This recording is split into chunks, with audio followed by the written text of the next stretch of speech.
I'm originally from Kyiv, Ukraine, and I've been in the U.S. since 2012, right? No, 2014. I get my dates mixed up already.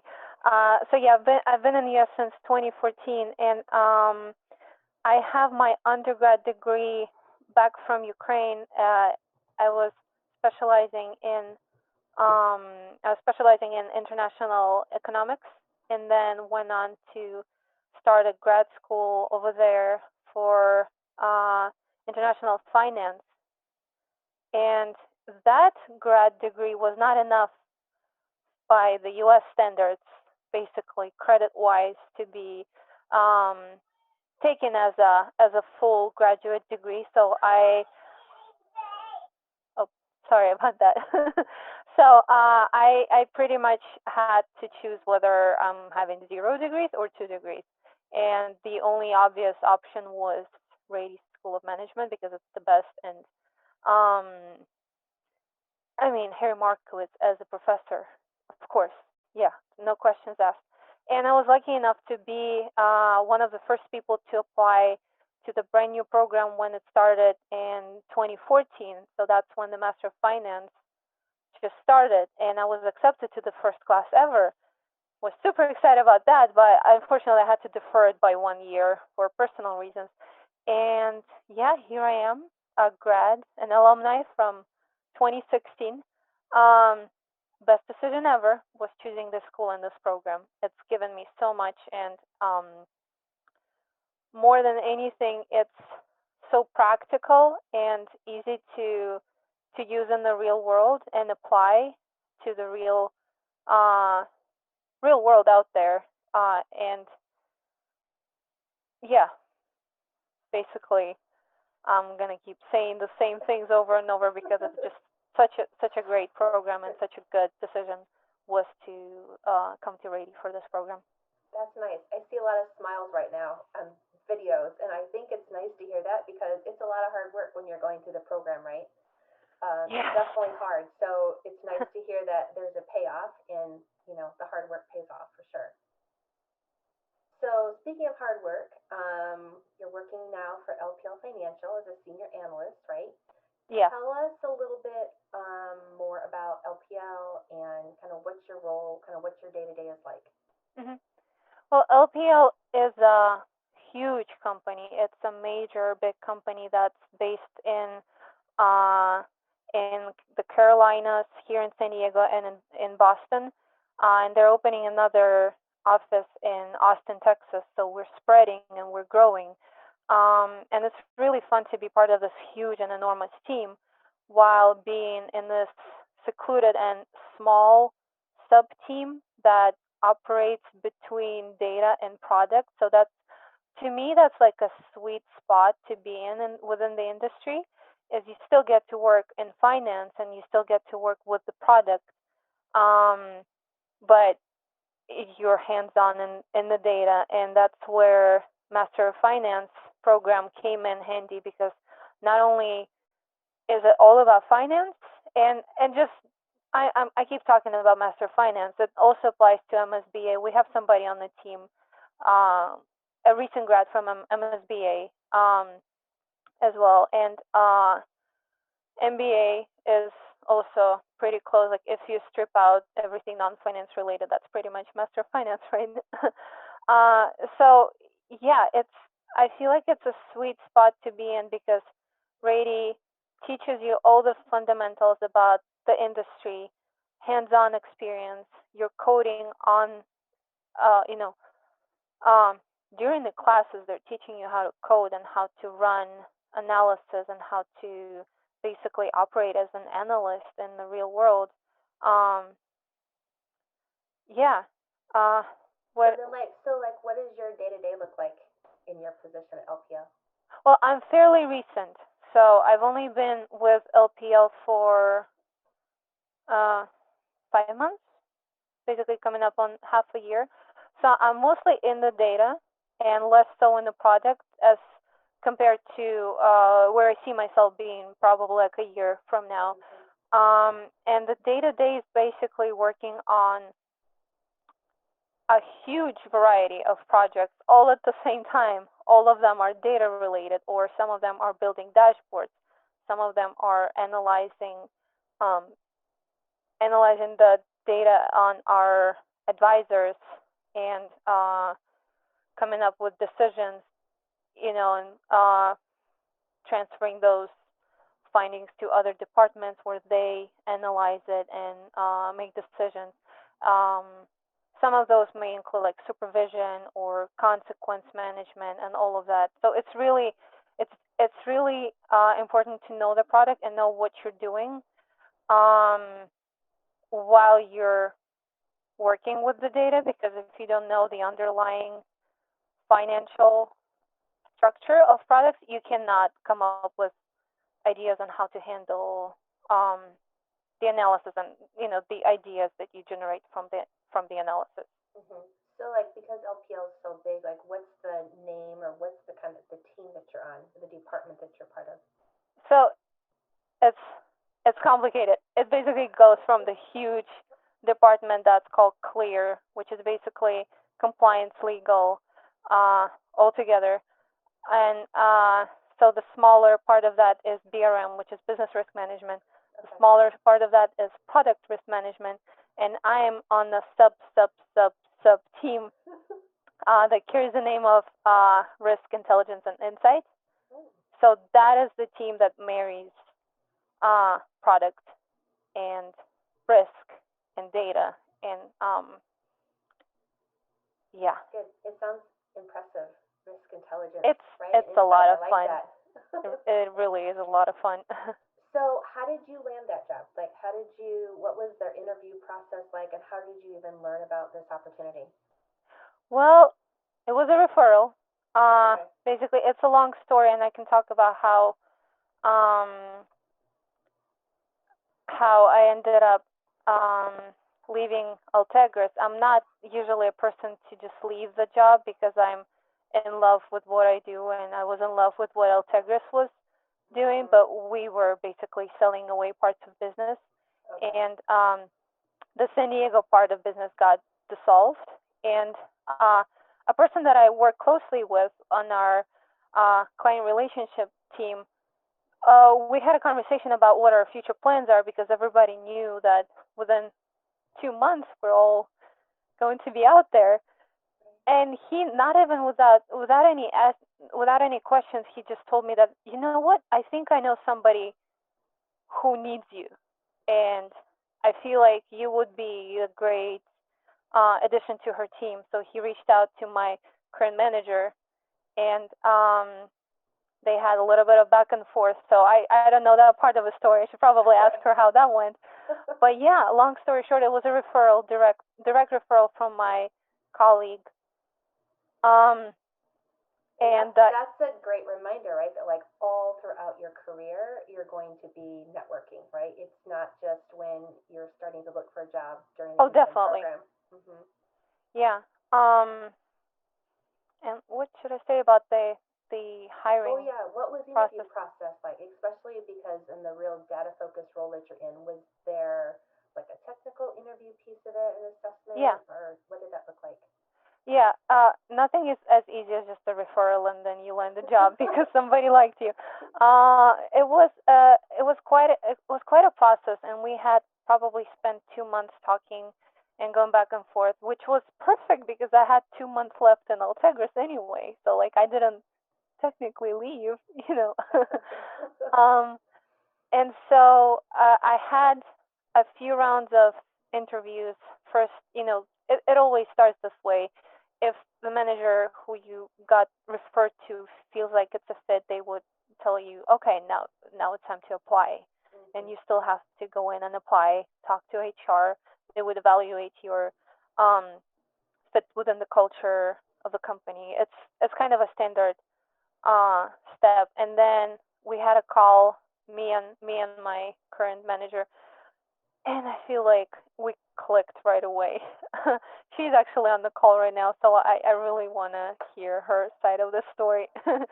But I feel like we clicked right away, and she moved me to to the next stage, which is talking to a team member so basically a peer of mine that if I were to be hired, and then two technical people who would be looking at different aspects of the job and like how it would be fit in terms of skills. Um, so yeah, it was everything. It was personal skills and basically seeing how we would all fit together as a team. Uh, and that is probably why it took a while because it was the beginning of a pandemic and it was difficult. At first, it was difficult to even schedule those things out while carrying a burden of working remotely for the first time in your career, probably Right. full time. Right. Well, that's good. It sounds like it was a very well-rounded, kind of thorough interview process, which gave you a chance to kind of interview them, right, and see if that was going to be a fit for Yes, you, which is important, right, as much as it is for them, especially when you're considering leaving a job to go to something else next. and it's never an easy decision to leave a job unless they're horrible, which I hope you never experience. Right. So let's kind of go back a little ways to now when you were in the MFin program. I know that you had a great internship at Vistage International. So tell us a little bit about that. Like we always are, students are always eager to know. Also, like, how did you find your internship and what was Yeah. that like? So tell us a little bit about how you went about about landing your internship at Vistage, and a little bit more about what that was like. So you should probably not take the first part of the story as advice in any way because Okay. I think I got lucky with timing because I was I don't want to say procrastinating, but I was in in the game of looking for an internship pretty late at the time because basically when you're an international student, I think you need to have your internship secured by certain deadline, or maybe that was the case back in 2016. But I started looking for internships probably late April. Right. And Margarita, I will add, you weren't exactly procrastinating because you also had a baby while you were in Oh the yeah, infant another crazy program, story. right? Yes. Another crazy story, but Yeah. I'll jump back to that. So that might have had an impact on you feeling like you were Yeah. procrastinating. Okay. Oh, that was a major reason. The secondary reason I was working on my level 1 FRM certification, so which took place in May, and up until May I didn't really see anything like it was black and white. It was like family duties, Rady, probably internship down the road because we had a choice at that time to do a fall internship and capstone and take summer off, and that was I didn't have to leave the country or do anything, or I wouldn't lose the spot in the program.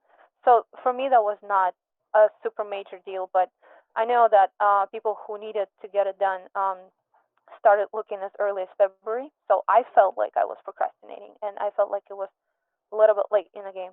But lucky enough, Vistage was procrastinating as well, and apparently nobody was applying because everybody already secured an internship at that time.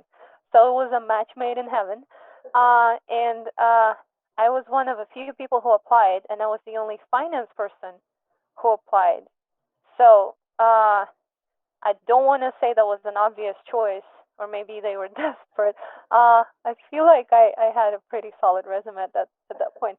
But let's just go with perfect timing, if if I there's think that such sounds thing. good. Yes. Yes.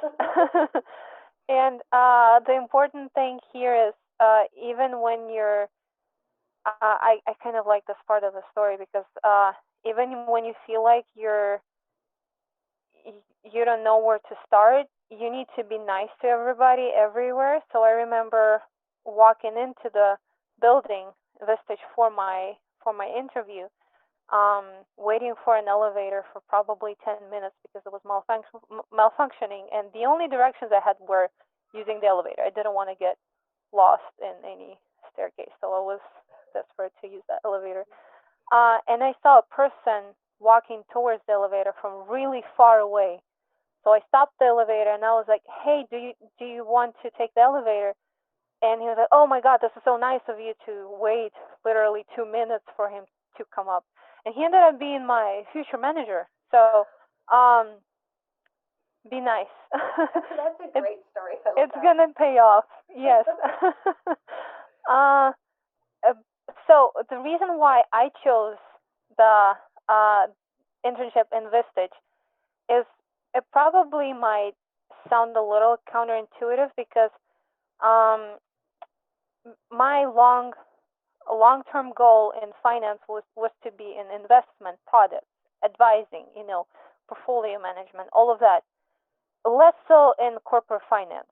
So that was strictly, my personal um, views, and the reason I chose Rady was to develop those skills. And like I said, Harry Markowitz being on the front page of the program was like, yes. um, so it's a little counterintuitive why I did a corporate finance internship instead of looking for an Altegris or something like that that was also available in the area. That was to basically fill up my resume as much as I could with as many angles as I could, and as many things that could bring value as you possibly can. So I felt like I was lacking corporate finance, Hmm. and the least easy way to fix that was to find a job that Hmm. requires you to be 100% corporate finance whiz. The good thing about internships is you can fail, and your fails are a good thing to celebrate, like as long as you don't ruin the company. And I don't think you can because you're an intern. Uh, it's a great place to work. Work by work I mean it's a great place to work on your own schizo, um, and on your shortcomings. So part of the Vistage worldwide internship was me writing corporate finance related paper on uh, basically some ad hoc projects all in corporate finance, which was really fun. And part of that internship was working in a team with all the other interns. There was a lawyer, basically a marketing person, uh, even social media person, and they hired an athlete to run something to do with engaging I think it was younger generations of like a key employees within companies to come sign on as customers. So like they hired 15 different interns all throughout every industry there was, for us to come together and work on the paper on millennials, because most of us were millennials on the team, and some Gen Z, I guess. And it just brought out so much knowledge out of nowhere, like when you're working at such a broad team, and yet everybody's new to the firm. Nobody has been there longer than you because everybody is an intern.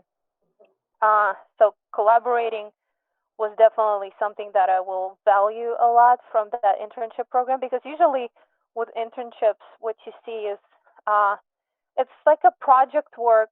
They teach you to do something, and then they watch you grow within that one focus. That's usually the case. But with Vistage, it was all about growing you, and what they got out in the end was, a massive research paper written by 15 people. Uh, but at the same time, they gave us different workshops, different, um, you know, different lessons on how to develop your personal brand, how to manage your social media, how to be on LinkedIn, presence, and all of that, and even some interviewing tips. So that was a major step That, up from. yeah, that was an outstanding internship. And I think because that company, Vistage, is in the business of CEO coaching, right? Yes. It's very much focused on professional development and, like you said, personal branding. And so I think that probably was a great kind of addition to that internship. Yeah. Um, and And so let me away from, add just oh, yes. one more thing. It's Okay. just to kind of sell this Vistage thing to everybody. They have a mock CEO uh like meeting group with you. Pretend they're basically pretending that you guys are CEOs, and they hire on an actual coach who would go through. They have to be half MBAs and half psychologists because we had people like break down and cry. It was so intensive and great, and um, yeah, I moved to and ended up back there one time as a key employee, a customer who gets coached by Vistage because it's just amazing. That's cool. So a nice way, like you said, to round out your background because you didn't have that corporate finance experience, but it wasn't enough to make you think that that's the career path that you wanted to take. You still were focused on investments, and that was still your Yeah, real passion. and part of that was also that with the corporate finance ad hoc projects that they were giving me, they also started giving me uh, just other stuff that sounds like investment. It wasn't really investment management. It was more like data mining. So I would run regressions for them and basically come up with why are the members like certain members leaving? Does it is it connected to any like macro factors, or is it connected to the company, or is it connected to demographics? So they were using me uh, more in that regard than corporate finance in the end. But yeah, um, my initial decision was like to do that Right. to complete the resume. That's great. And all things, like you said, towards the end of the internship, all things that you could use to talk about in future interviews for your full time role after the program. Yeah. So we have a great question that came in from Ashna, and that is, Margarita, what do you feel is the key to really performing well in an internship? You, especially because you got to see 15 interns, right? So what did you see were like key factors, or what really set intern some apart from others? Mhm. Well, it's all about your engagement and about your dedication, and um nobody I feel like nobody comes in to the job scene already fully professionally developed and a genius in their own field, and everybody understands that. So the biggest thing to succeed within the internship is learn, learn, learn. Admit your mistakes. Uh, those are great because you're an intern. You're supposed to make mistakes, and and yeah, it's all about you learning from people, and they know they're taking in an intern. They know that you're going to be the one asking all the questions and probably not delivering much at first. Uh, so the biggest thing to succeed in an internship is understand that's your role, uh, accept it, and and learn. It's all about dedication. It's not that much about skill, to be honest, because you're working on your skills when you're an intern. Of course, there's stuff that you can offer the company, like if you're a machine learning expert, and you just don't have anything to complement that in terms of um, other skills. You're there to work on other skills, and you can offer your machine learning expertise. That's a given. What I'm saying is like as in general, um, it's all about learning and actively learning. Okay, that's great. Thank you. That's helpful. Um, I know I said we'd save questions until the end. I saw somebody had their hand raised. No? Okay, we'll wait. We'll wait to the end. Um, so, okay, so then when you were in the infant program, then when you got out, then you went to work for Artivest, or that's not what they were called when you joined them, right? It was, Altegris, they were okay, first Altegris and then okay. merged. So tell us about that job search. Okay, so that's another funny story. I feel like I'm um viewing all my life experiences in terms of stories and not experiences. That's good. That's what Uh, we wanted, the Margarita story. yeah. Well, I can give you lots. Um, so it all started with the executive breakfast series that Rady so graciously provides to our students. So please, if you haven't yet, jump in on those. Those are amazing. It's basically um, a bunch of experts from one field or satellite fields who come together and talk about, um, much like a panel, they talk about stuff that's happening in the industry right now and anything that's interesting, and then answer some questions. Um, and in my case, there were two people from Altegris that were so Altegris, to step back a little bit, is like a boutique alternative manager, one-stop shop where you can buy alternative investments. Um, Basically, it's a fund of funds. They have mutual funds, they have private funds, private equity, all sorts of things. And so they had a few people, two people, one from research group and one from a head of a sales team, to talk about managed futures and things that were happening.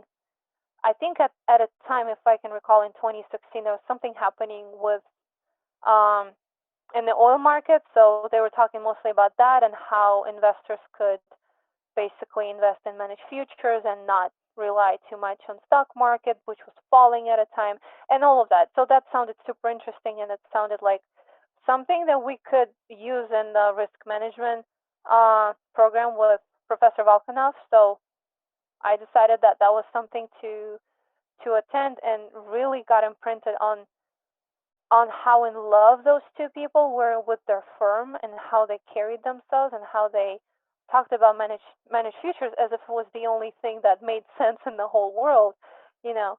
Um, so the biggest thing to do for me as a homework before I went to that executive breakfast series was to research people who you're going to be talking to and make a list of some reasonable questions that you would be asking. Um, and I guess my questions were reasonable enough for them to remember me, because later on, probably 3 to 4 months later, when I was going to the career fair, I think that's what it's called, right? The career fair, like Yeah. not the UCSD one, but the Rady one. Um, there was another person from Altegris, but she was head of HR, so that was totally, you know, different, different department. And I jumped right there in front of her, and I was like, "Hi, I love what Kirk and Lara was talking to us about. Can you please like tell me if there's anything, any openings or any, not even openings. I don't think I was asking for openings. I was asking for like any resources to follow Kirk and Lara, because I'm really interested in following them, connecting with them, because I feel like their LinkedIn might be overwhelmed. So, and she was like, "Oh yeah, sure." Um, Basically, she helped me get the networking going, and it was less of a job talk and more of a networking with her than anything else. So I feel like that might have been a key to the beginning of that relationship, because um, later on, when I was already interested in looking for full-time jobs, Kirk, Lara, and Mandy, all of them remembered me, right? Because like we kind of made some personal connection there, I believe. Like again, they could tell a whole different story. But Mandy actually replied to me when I reached out and asked, like, for any information on any positions, and her only question was, "Are you an international?" Because unfortunately, we're too small to support internationals.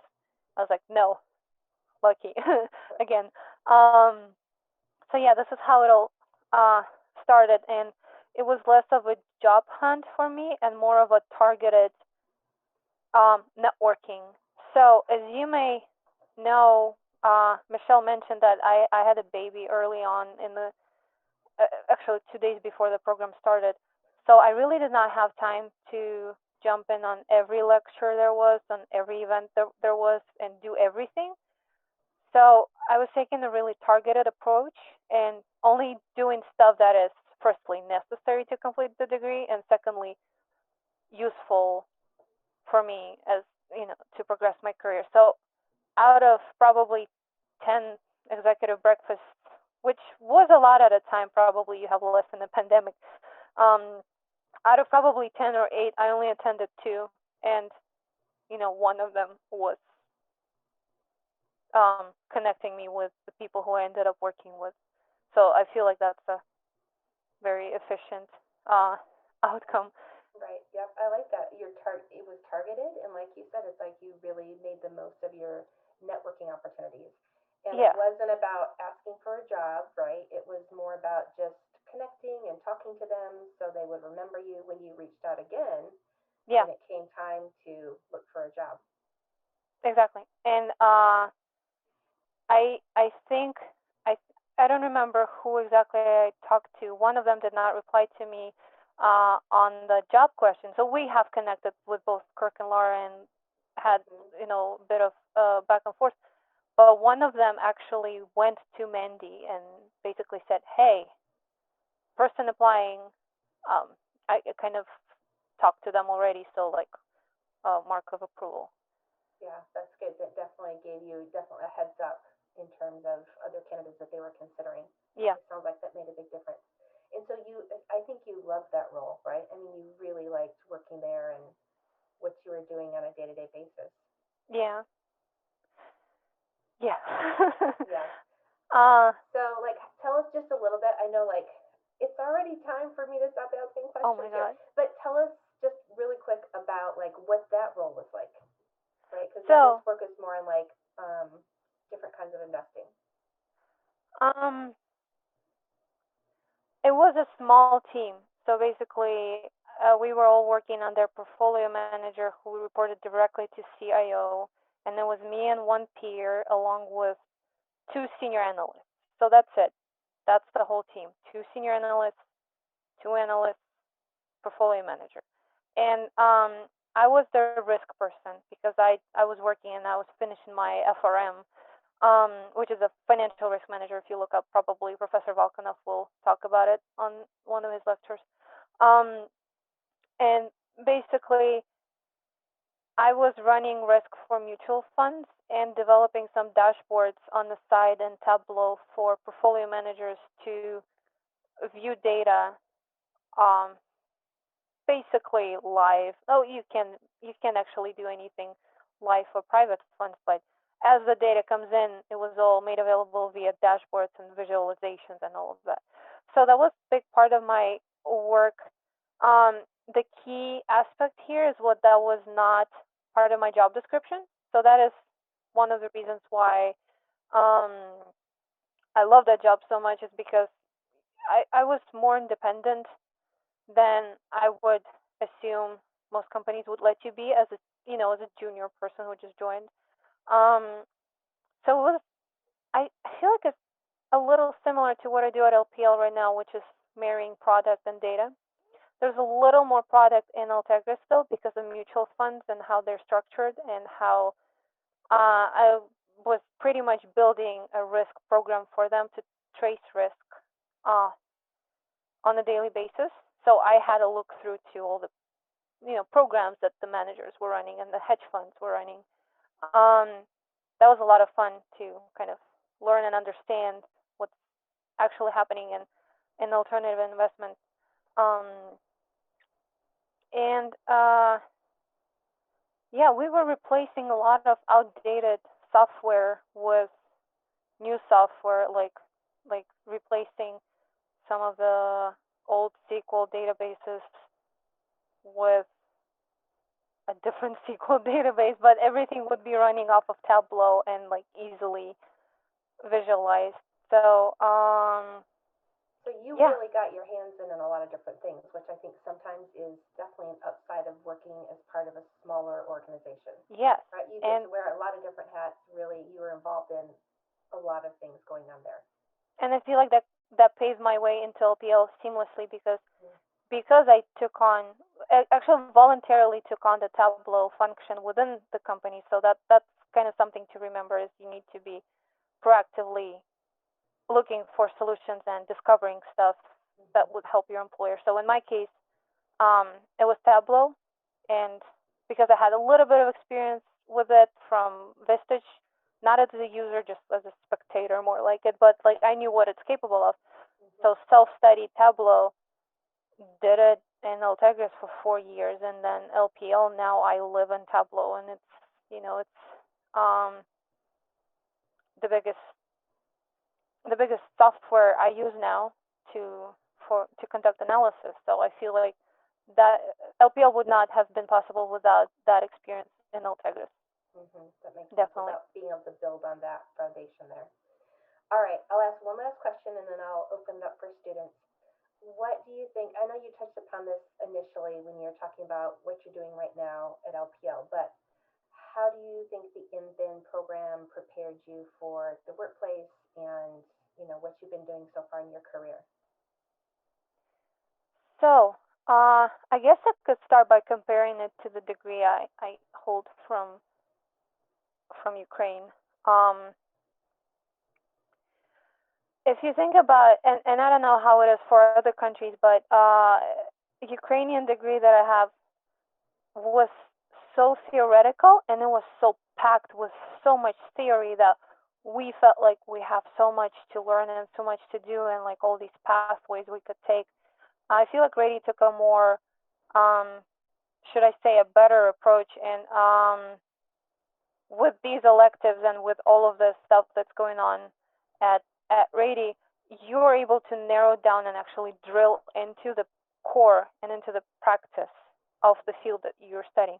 So by no means do I regret doing master's degree in Ukraine. It opened my eyes to finance, and that's when I realized, oh, it's actually funny. By the time I'm finishing my grad degree, I realized what it actually that I wanted to do in my life. Uh, but that opened up Rady for me and made Rady so much more interesting because I knew what I was into now, and it is so much more practical than any other program that I've witnessed or heard of out there. Um, Hands on. It's a great team. I'm really sad that you guys are missing out on teamwork, that the on-site teamwork, because without my team, I don't think I would have been where I am right now, because um I was a little behind at first because I just had my first child, and so a few missed lectures, a few missed homeworks, and the team's always there to kind of teach you, guide you, and tutor you whenever is necessary through that stuff. And um yeah, it was just amazing. Like, I've never coded in my life before that. Actually, like, probably a few months before already, when I already knew I was in the program, I started taking some random courses on Coursera and like Udemy, uh to bring myself up to standards of Rady, because I felt like my coding was not existent. Like, I could do Excel and VBA, okay, but not MATLAB, not R, not Python. Um, and just Rady just throws it at you like it's nothing, and incorporates within the lectures so that it's understandable. You know what you're doing, and it's actually helpful and actually practical. Did I answer the question, or You, did I just drift yes, all the way? no, you did. That was perfect. Thank you. You gave us a lot of great food for thought, and I know the students are going to find very similar experience looking back, right? Once they're in their Look, careers yeah, and looking back, they're going to realize how especially valuable it was. That was perfect. Thank you. it all comes together looking back, but it might not feel like it right now. Right If at you're the time. struggling, you're you're probably on the right path. That's the best advice. So I'll open up to students, and I should say we have some alum too, some very recent infant grads who are on the call with us too.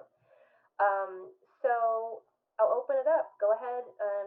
You can unmute and ask questions to Margarita on your own, or put something in the chat, and I can ask her question. Okay, Emma. Hello. Yeah, hi. Go ahead. Hi, my brother. And Hi. I just learned that you have the risk management or like risk analysis for mutual funds. And how do you do that in practice? I mean, is it much like what we learned in risk management class? We do like bar and we do like mean variance optimization and like do some hedging, and how to do that in practice. Besides, another question would be, I plan to take the FRM level 1 this May, but I'm not sure yet what the exam gonna help me in the future career maybe. So I hope that Yeah. you can talk about them. Okay. So the first question, basically because Altergus was a fund to fund and we didn't have a look through, well, we had a look through two positions, but we didn't really manage the investments. There was nothing that we could do in terms of like hedging or trading on their behalf because we were just the sponsor of the fund. But what we did, and the tool that I built there was purely based on Bloomberg and feeding all of the security information into Bloomberg and building a risk system within Bloomberg to capture exactly that, what you were talking about, VAR, to capture all those metrics that need to be um, seen and reviewed on a daily basis by the portfolio managers, such as deviations, different ratios, like even monitoring. We had an equity fund monitoring if anything is on non-systematic risk, like how do we go around talking to manager about reducing that risk, or do we accept it? So it was more about monitoring and less about hedging it out because that was not our job. um but yes, everything that you learn on that in that class was applicable, and I probably said it.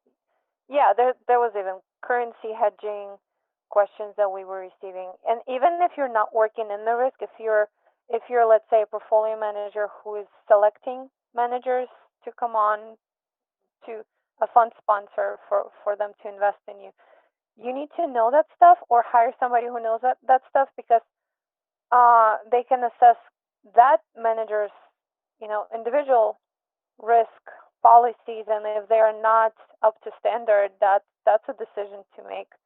You can tell manager, you will bring your policies to standard, and then we will invest with you. That would be like one incentive. um so yeah, that's what I worked with, mostly building a system and then building out different reports, which is where coding will help you. So in my case, it was SQL plus Tableau, um, plus Bloomberg, and yeah, it just depends on where you end up. If you end up in actively traded, company that actively trades their own securities, you should probably um focus on. Well, yeah, you end up needing to know everything, and if you want to do risk, um, like individual securities risk versus market risks versus portfolio risks, and all of that. And the second question, I feel like FRM. So I had a choice back then to do FRM or CFA, and I chose FRM purely because my passport had my maiden name, and I couldn't refresh it without leaving the country or getting citizenship. So I delayed CFA and took FRM instead. And having completed FRM level 1 is ultimately what landed me an Altegris job, I believe, because they've never had an FRM on board. And they created the position for me. Basically, it went from just hiring a random junior analyst by referral. It went from there to a focused creation of risk analyst position, um, tailored to an FRM, if that makes any sense. Um, so yeah, it's definitely very useful, and can't stress enough. It landed me my first uh, big job. But I'm now working on CFA level 3 in the end. I still could not pass up on that. So uh, the short answer is do it. Yeah, Yeah, it's gonna help you. yeah. Thank you so much. Yeah, no worries. Right. All right. What's another question for Margarita? Hi, Margaryta. That was very insightful. Thank you. I had a question.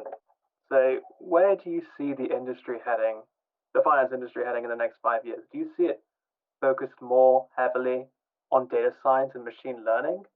Because I've been reading a lot of articles about asset management and risk management specifically moving towards the kind of data science uh, landscape and Hmm. how processes processes are getting more streamlined such that um, these algorithms are kind of executing so many different trades on a real-time basis by some machine learning kind of algorithm that a human is kind of executing. And yeah, I just wanted to kind of gain your thoughts on if Hmm. this is a viable area where the industry is heading. I believe so, but at the same time, there's always going to be, a one-man boutique shop that trades equities of a very focused sphere. Like it's always going to. I feel like it's always going to be diverse enough to choose from.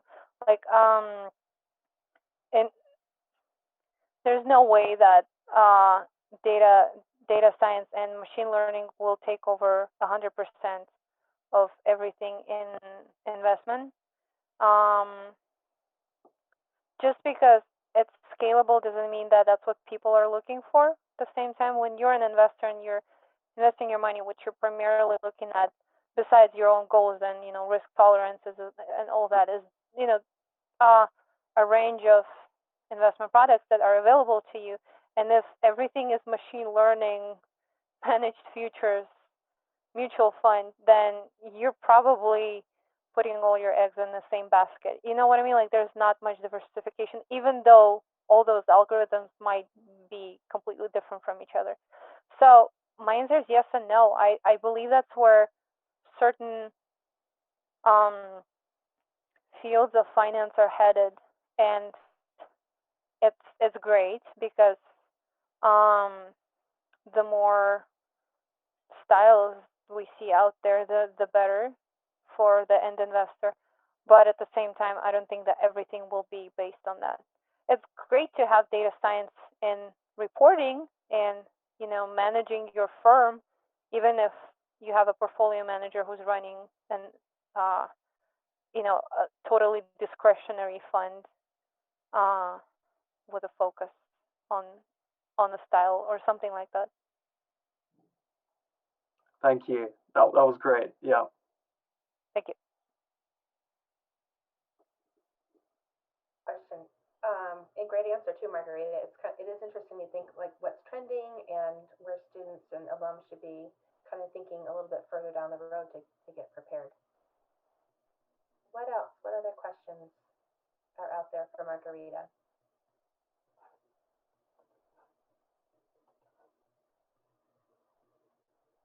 I want to ask you this, Margarita. Um, what kind of, I mean, you've given us so much good advice. I never could have even anticipated it. Sorry, I'm so chatty. I can't like. No, it's good. Go on. It's so many helpful, so much helpful insight. But what kind of piece of, what's one thing like practical advice that you can think of to give current MFin or MBA or MSBA students right now? Whether it's like in terms of, I know you said definitely try to get involved with like you had a very targeted networking approach. But what else should they be thinking about? Whether it's thinking about like job searching Mhm. or what they're doing right now in class. Um, not sure if you guys are gonna have a workshop on a 2-hour job search or not. We had a workshop that was um basically based on the book, the 2-hour job search. Yeah. And the author is laying out basically a job search in a more efficient way without having to apply to numerous companies and never hearing back from them, which might come back to what I was talking about like a purely targeted approach, which I was taking because of my personal circumstances and I just couldn't spread thin and apply everywhere. But there's actually a book about it that can help um, put all of these ideas into like a structured way and the name is 2 Hour Job Search, and I forgot the author, but And I just put the author in the chat. That is a great book. It's by Steve Dalton, and he's a career advisor at Duke University, yeah, in their MBA program. And you're right. Usually, that's a live presentation that he gives, and we do that with some other schools. And haven't heard that we're going to be able to do that this year. But I felt like we do have access to some videos where Steve Dalton talks. Beyond B School is a new resource that students have access to, like in Handshake. But you're right, he outlines some really helpful concepts, right, in terms of like networking. Is that something that you really took away from 2 Hour Job Search? yeah, it kind of solidified my approach in the way that I could start acting on it, because it was just pure panic before that, because I wanted so many things and I couldn't do them all. So that workshop put things into perspective and let me act on what I was originally thinking and planning and over planning and overthinking in my mind. And the second, and I feel like the most valuable practical piece of advice, I would say, if you are thinking about any certifications like CFA, CFP, FRM, or anything like that, there's tons of them out there, but CFA is probably the most recognized. Start it now while you can, because relearning things while you have a full-time job and or families and or other stuff going on in your life is kind of difficult. I was really lucky to have started and to have been, inspired to do my FRM level 1 while I was still in school. Basically, right after the investments was Alan Timmerman, Professor Timmerman, and the risk management course and the derivatives course and asset managers course. So those 4 kind of covered 85% of what was on the FRM level 1 test. I didn't have to do much extra work because I just read the curriculum and I knew what I was going into. Fast forward 3 years, I'm doing CFA level 1 and I feel like, I need to refresh on some financial reporting and accounting. And that is not something you want to be spending time on if you are a risk analyst who works with building a risk system in the mutual fund. So yeah, if you're thinking about doing that, might as well start planning. It might sound overwhelming, but you're actually saving time by doing it while you remember the materials covered. Yeah, that's a good point. And while you're still kind of in that study mode, right, of Yeah, preparing and having to study a little bit too. yeah, momentum definitely plays part in efficient learning. Okay, good. Super valuable advice. I have one final question. I'm so sorry. Margaryta, Yeah. do you have any advice for virtual networking? So we're all stuck at home right now. I wish I could. I don't know how to network virtually. It's so difficult. Um, I'm actually bad at networking. Period. So I was kind of pushing myself to network with people within the program and well, not push. It sounds really bad. Not pushing myself, but kind of motivating myself to even start. So I don't. Sorry, I don't know. And I can't stand not seeing people. So when I started at LPL, I had to call my new manager so she would drive up to the LPL building so we could stand 6 feet away from each other in masks and like say hi. Like I can't stand this virtual environment, and I'm sorry I you guys completely have agree. to do it. Yeah. Um, but keep trying. I mean, everybody's in the same situation, so you're all leveled the same way. This is a good way of networking right now, so maybe attend more of events like this, especially if it's multiple panelists. It would, um, magnify your outreach. Because now everyone can reach out to you on LinkedIn, right, Margaryta? Yeah. Keep in touch with you that way, ask you questions in the future. I need to check my LinkedIn. Now I need to like reinstall it. I usually delete it around my birthday because everybody has these automatic birthday messages that everybody sends at the same time, so you get like 500 messages, and some things get lost. So if I don't get to you, I'm sorry. I'll get back to you at some point. All right, good. See, now we've inspired you to do some virtual networking. Yes.